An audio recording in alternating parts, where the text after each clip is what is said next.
Olá, pessoal. Vamos começar a nossa aula 16 do módulo de criptologia e será a nossa última aula do curso. Hoje nós veremos autenticação e assinatura digital. Nas aulas anteriores, nós vimos os seguintes serviços da criptologia: a integridade e a confidencialidade. Como eu falei antes, nós ficamos muito tempo só na confidencialidade, né? Tem muito assunto para ver. Agora ficou faltando mais dois serviços, a autenticidade e a irretratabilidade. Vamos começar então pela autenticidade, que é mais fácil.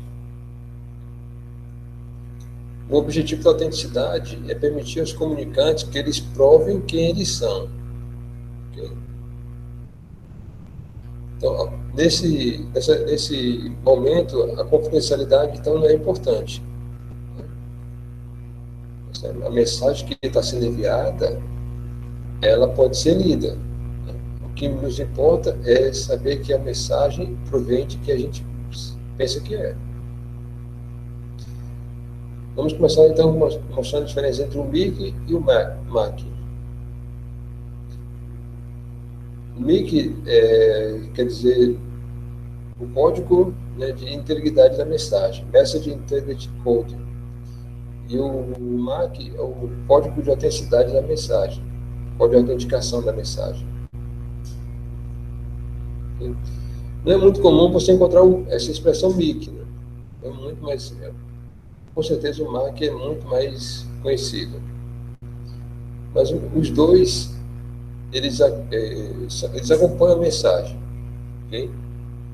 Eles vão junto com a mensagem, mas eles são criados de formas diferentes e têm funções diferentes. Eu não vou me deter muito no MIC, o MIC pode ser basicamente uma função hash. Ele está indo lá junto para garantir a integridade, tá bom? É um outro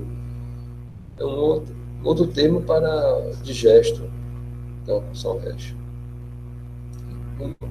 Que tem que ser, assim, o ponto fundamental de diferença entre o MIC e o MAC é que o MIC ele não exige a chave secreta. O MAC também serve para garantir a integridade da mensagem, ou seja, ele vai mais além, né? Ele não garante somente a integridade, mas ele garante a autenticidade dos comunicantes. Okay? Então, ele presta um serviço a mais. O MAC pode, inclusive, ser feito com um algoritmo de criptografia simétrica. É bem comum isso. Agora, ele não necessita ser reversível. Tá bom? Mesmo que se faça com uma criptografia simétrica, você usa lá o algoritmo não para confidencialidade, mas é só para garantir a autenticidade, ele não necessita ser reversível. Vou dar um exemplo. Você tem o sender, né, o emissor, e o receiver, que é o receptor. E eles vão trocar mensagem. Então, o sender vai mandar mensagem, e essa mensagem você vê que está passando em claro. Ela não está cifrada ou codificada. Mas o que importa é que a mensagem ela passa por um algoritmo de MAC, né, com uma chave K, e aí gera, então, esse número aqui. Né? Então, esse MAC acompanha a mensagem, vai junto com a mensagem, e do outro lado, o receptor, ele submete a mensagem que ele recebeu ao mesmo algoritmo MAC com a mesma chave, ou seja, tem que ter a mesma chave, tá? Os dois têm que ter a mesma chave. E aí ele verifica se o MAC que ele gerou é igual ao MAC que ele recebeu. Se forem iguais, então ele garante tanto a integridade quanto a autenticidade, garante dois serviços. Tá? Se é diferente, então diz aqui, alguma coisa não deu certo. É recomendável que a chave para cifrar seja diferente da chave para autenticar. Olha que interessante. Você pode ter duas chaves. Então, você pode combinar com o seu receptor, ter duas chaves. Né? Então, assim, vamos dizer assim, vamos usar uma chave para autenticação. Nós nos reunimos, né, isso tem um custo, né? Então, vamos dizer assim, para um período de 6 meses ou um ano, nós vamos usar esta chave. Agora, para cifrar, a gente pode trocar de chaves todo mês. Tudo bem? Então, são chaves diferentes. Como a de autenticação ela é usada com mais cuidado, assim, é melhor que ela dure um tempo maior, que seja, né, tenha um cuidado maior com essa chave, porque ela garante também se houve algum problema na mensagem, na mensagem cifrada, tá? Se houver algum vazamento da chave de cifração. Um exemplo, existem vários exemplos, tá? Eu vou apresentar um exemplo de MAC aqui, tá? Que é o HMAC, que é feito com hash, tá bom? A primeira versão que foi apresentada foi essa. Você cria o MAC através do hash da concatenação de uma chave, essa chave de autenticação, com uma mensagem. Tá? Ou seja, essa chave aqui é recomendável que não seja a mesma de cifração. E aí você concatena e você tira o hash e aí gira o MAC. Tá? Então,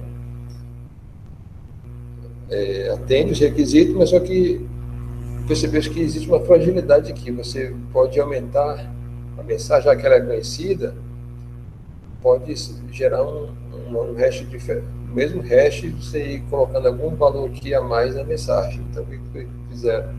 Ficaram na versão 2.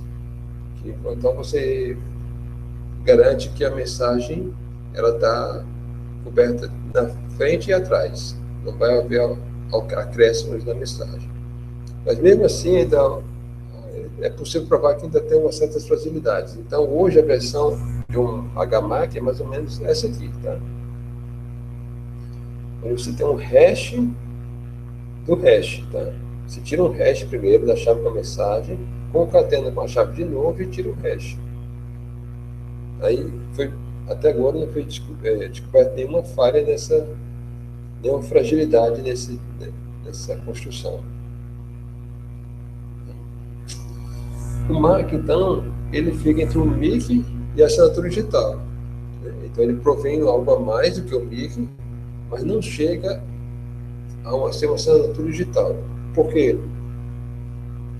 Porque o MAC, ele só protege a autenticidade, né,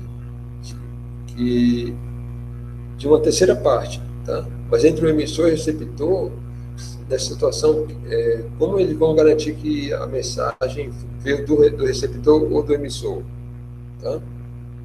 Então, não é legal, não é satisfatório para a irretratabilidade.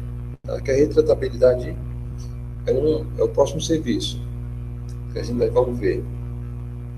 E a irretratabilidade, então, ela é conseguida, conquistada através da assinatura digital.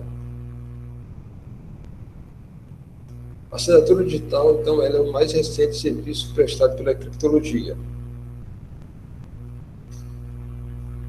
Eu peguei aquele artigo que nós falamos sobre, né, os novos rumos da criptografia e coloquei peguei trechos de lá, tá? E eu vou traduzir, tá? Porque é bom que a gente lê exatamente do original. Então, o problema de autenticação é, talvez, uma barreira mais séria para a adoção, né, de telecomunicações para as transações comerciais. Então, é um problema mais sério do que um problema de distribuição de chaves. Lembra que nós vimos o problema de distribuição de chaves na segunda-feira. Então, eles conseguiram resolver, né, os autores do artigo, Tiff e Hellman. Então, o que eles estão dizendo é o seguinte: a questão da autenticidade é um problema muito mais sério do que o problema de distribuição de chaves. Então, a autenticação está no coração de qualquer sistema envolvendo contratos e faturas. Sem isso, os negócios não podem funcionar. No comércio, nas negociações atuais, a validade de um contrato é garantida por assinaturas à mão. Então, o contrato assinado, ele serve como uma evidência legal de um acordo que o portador, né, desse contrato, ele pode apresentar numa corte, se necessário. Agora, o uso de assinaturas à mão, portanto, ela requer transmissão e armazenamento de contratos escritos. Então, para que você possa substituir por uma forma puramente digital, né, esses instrumentos em papéis, cada usuário deve produzir uma mensagem, cuja autenticidade ela pode ser verificada, pode ser checada por qualquer pessoa, mas ela não pode ser produzida por ninguém mais, nem mesmo o receptor. Tá? Ou seja, é uma coisa diferente agora. Nós temos aqui a irretratabilidade, que é diferente da autenticação. Então, a irretratabilidade significa que o emissor ele não pode negar que foi ele que fez, porque só ele tem a chave. Ninguém mais tem, nem mesmo o receptor. As técnicas atuais, né, de correio eletrônico, as técnicas atuais de autenticação eletrônica, elas não atendem essa necessidade. A gente viu lá o MAC, ele está falando do MAC, logicamente. O MAC não atende essa necessidade.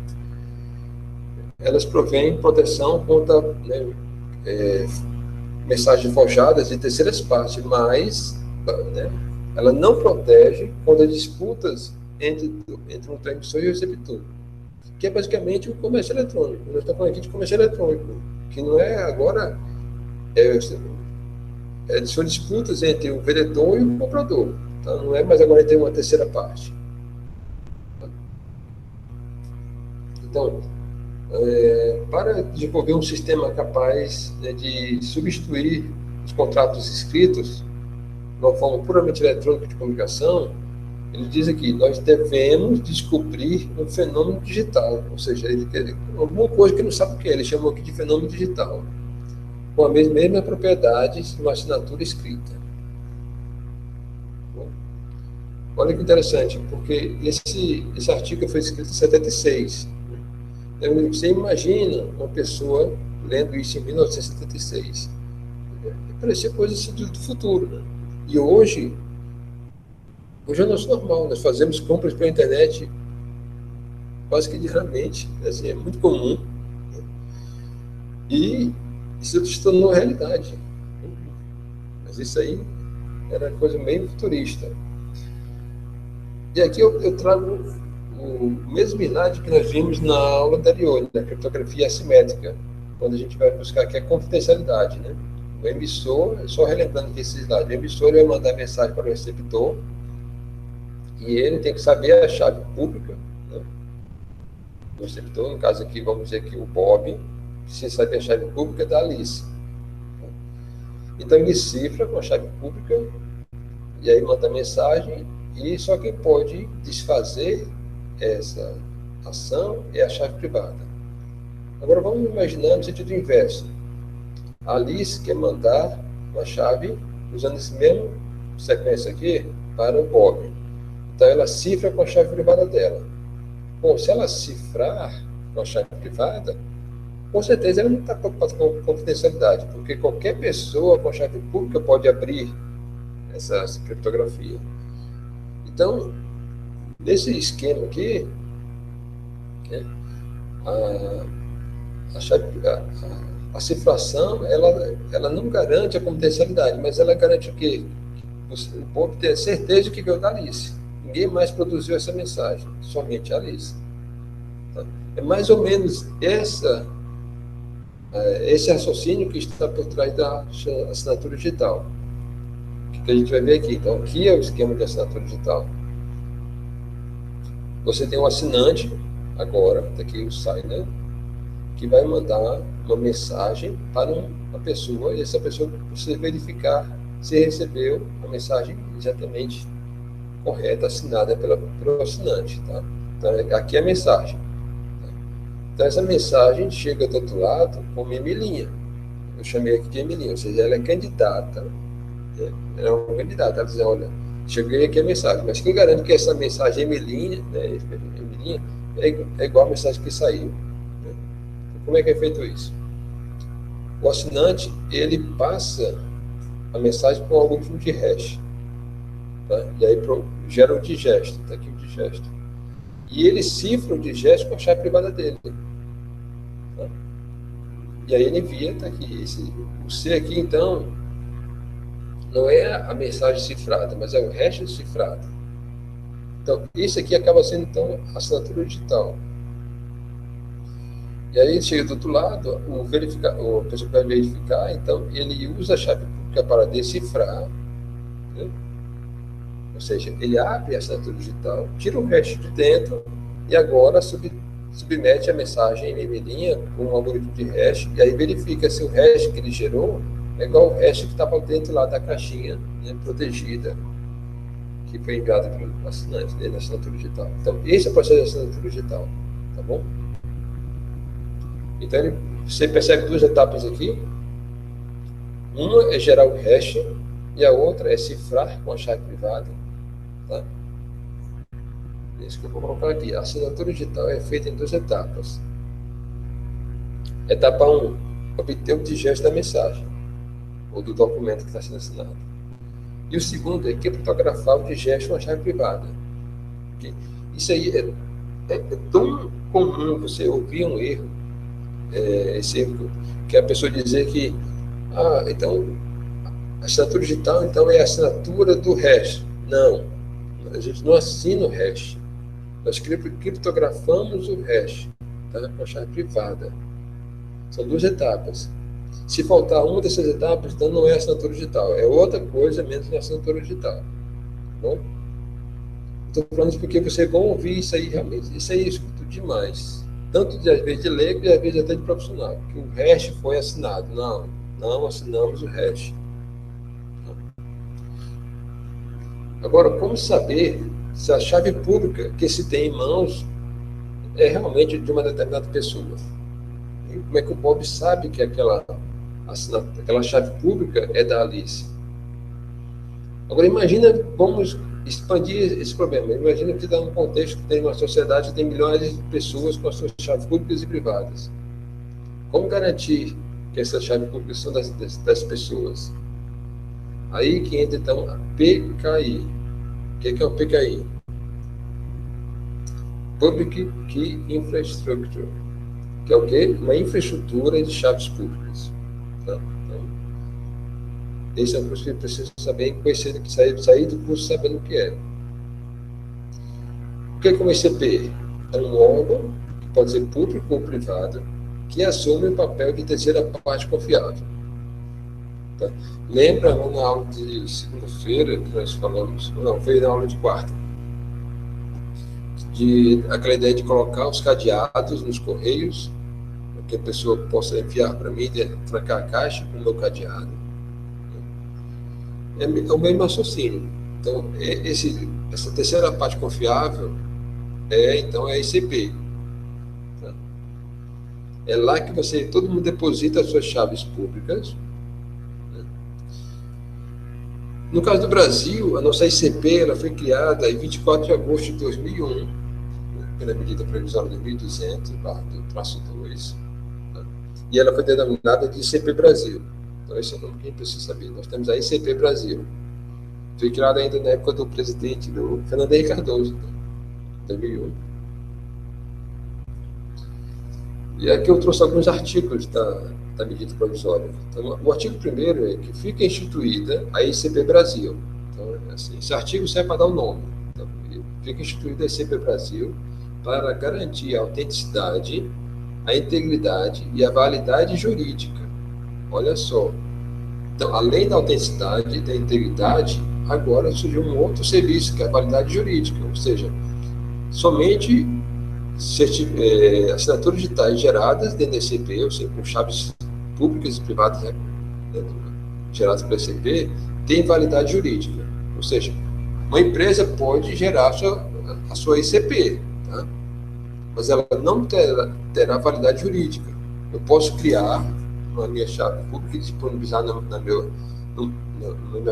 minha página na internet, Mas o que eu fizer, ela não vai ter validade jurídica. Tá? Então, de documentos em forma eletrônica das aplicações de suporte e das aplicações habilitadas que utilizem certificados digitais. Eu vou explicar daqui a pouco o que é um certificado digital, bem como a realização de transações eletrônicas seguras. Esse é o artigo 1º. No artigo 5º, ele diz: a AC raiz, a autoridade certificadora, raiz, primeira autoridade da cadeia de certificação, ela está lá no topo, a AC raiz. Ela compete emitir, expedir, distribuir e revogar e gerenciar o certificado das A6 de nível imediatamente subsequente ao seu. Ou seja, o que é isso? Existe um órgão que vai ser a AC raiz, que ela vai controlar o certificado das A6 que estão no nível abaixo dela, tá bom? Nível subsequente, imediatamente subsequente ao dela. Ou seja, parágrafo único ainda dentro desse artigo. É vedado a raiz emitir certificados para o usuário final. Olha só que interessante. Então, o usuário final não tem contato com a AC raiz. Quem é a AC raiz aqui no Brasil? É o ITI, Instituto de Tecnologia da Informação. É um órgão que fica lá em Brasília, ligado à Casa Civil, diretamente ligado à Casa Civil. Então, eles são responsáveis por controlar a nossa ICP Brasil. Tá? Então, eles controlam o certificado das A6 que ficam embaixo deles. Então, essas A6, então, compete a elas. O que são elas? Entidades credenciadas a emitir certificados digitais vinculando pares de chaves criptográficas ao respectivo titular. Tá bom? Então, a pessoa física tem acesso às A6. Tá? Essas A6. E elas, então, a elas compete emitir, expedir, distribuir, revogar e gerenciar os certificados. Continuando aqui nesse mesmo artigo, o par de chaves criptográficas será gerado sempre pelo próprio titular. E sua chave privada de assinatura será de seu exclusivo controle, uso e conhecimento. Ok? Então, uma pessoa física, então qualquer um, vocês, podem solicitar um par de chave da ICP Brasil. Aí, quem são essas A6 que estão abaixo do ITI? Aí tem a Receita Federal, tem o CERPA, tem a Polícia Federal, sabe? Tem vários órgãos que você pode ir diretamente, leva a sua documentação, faz a sua solicitação. Bom, e o que é um certificado digital? É um arquivo eletrônico que contém as informações necessárias para garantir a autenticidade do dono de uma chave pública. Olha que interessante. Então, em vez de você ir até o correio, por exemplo, naquela comparação lá, naquele historinha lá dos cadeados, em vez de eu ir até o correio e botar lá meus cadeados, se a pessoa ir até o correio para pegar o cadeado, não precisa ir diretamente. Tá? Como é que se faz isso? O certificado digital, ele contém, no mínimo, tá? Por que eu falei no mínimo? Porque existem vários modelos de certificados digitais, vários padrões, que tem várias informações, tem datas, tem várias coisas. Mas o que qual é a informação mínima? Tem que ter os dados pessoais do dono da chave pública, a chave pública em si, e a assinatura digital dos dados anteriores, desses outros dois dados, por uma autoridade certificadora. Então vamos lá. Como é que funciona isso?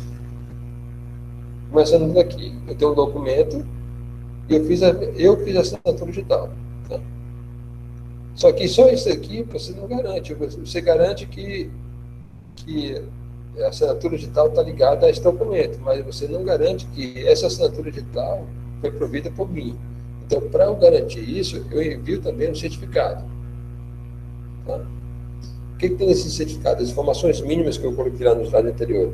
Tem os meus dados pessoais, para a pessoa olhar e dizer, realmente é o certificado do Antônio.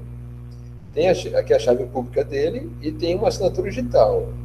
Mas essa assinatura digital, para poder diferenciar dessa assinatura digital 1, eu coloquei aqui o número 2, ela provém, né, de uma certificação, de uma assinatura digital. Tá? Então, o que tem nesse certificado? As informações mínimas que eu coloquei lá no slide anterior. Tem aqui a chave pública dele e tem uma assinatura digital. Mas essa assinatura digital, para poder diferenciar dessa assinatura digital 1, eu coloquei aqui o número 2, da autoridade certificadora. Para isso, então, eu preciso da chave pública da autoridade certificadora. Tá? Ela não pode vir junto. Eu que tenho que buscar em um canto. Okay? Geralmente, no browser, nossos navegadores de internet já tem toda uma lista de várias autoridades certificadoras, tá? Com as suas chaves públicas.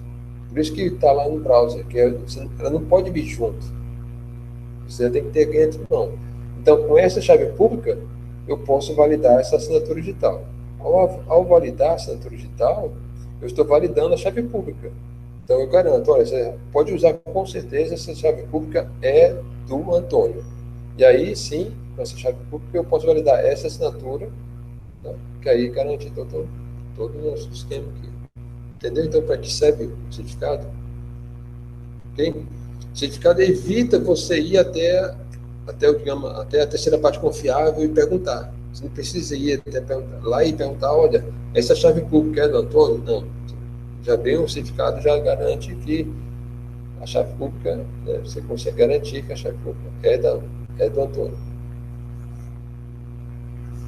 Enfim. Alguma dúvida? Sem dúvida por enquanto, professor. Pelo menos eu. Mas assim, vocês já tinham visto alguma coisa sobre isso? Já tinham lido, assistido algum vídeo, já tem noção sobre isso? Alguém já tem? Ou está aprendendo agora? Aprendendo mais a fundo agora, mas eu já tinha visto algumas coisas sim. Até por causa das aulas mesmo, eu fui pesquisando um pouquinho. Aí encontrei alguns vídeos no YouTube também. Bem interessante. Aí eu vi um pouquinho sobre essa parte, sim. Certo, o Gabriel falou que tinha visto na faculdade. Pois é, você vê que o nosso curso, então, ele varia muito, né? Tem coisas bem aprofundadas assim, de matemática, mas também tem coisas bem assim, do mundo real, assim, de aplicações diretas, né? Então, é um conhecimento muito vasto. Então, por isso que você vai num